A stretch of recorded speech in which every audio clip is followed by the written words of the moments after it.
జయకృష్ణ చారి hospital అనేది మన ఇక్కడ ఉన్నటువంటి సర్జన్ ఎవరైతే ఉన్నారో చనిపోయారు. ఇది మళ్ళీ రీఓపెనింగ్ చేయడం అనేది జరిగింది ఈ హాస్పిటల్. సో ఇక్కడ మన 24/7 వచ్చేసి జనరల్ ఫిజిషియన్ అవైలబుల్ గా ఉంటారు, సర్జన్స్ కూడా ఉంటారు, అదే విధంగా ఆర్థోపెడిక్ కూడా ఉంటారు, on call doctors, cardiology, neurology, వీళ్ళందరూ అందుబాటులో ఉంటారు. ముఖ్యంగా నాకు ఇది హాస్పిటాలిటీ నాకు నాలెడ్జ్ ఉంది. ఒక 15 to 20 years నేను ఈ హాస్పిటల్ ఫీల్డ్ లో ఉన్నాను.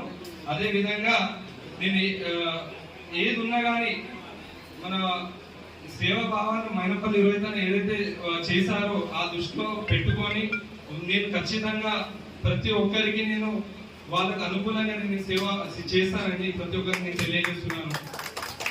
నేను ఏది చేసినా ఒక ఫార్ములా నాకు ఉండాలి. దానికి మా రోహిత్ అనేది అతను చేసినటువంటి సేవాభావాలు, మళ్ళీ నేను చేసినటువంటి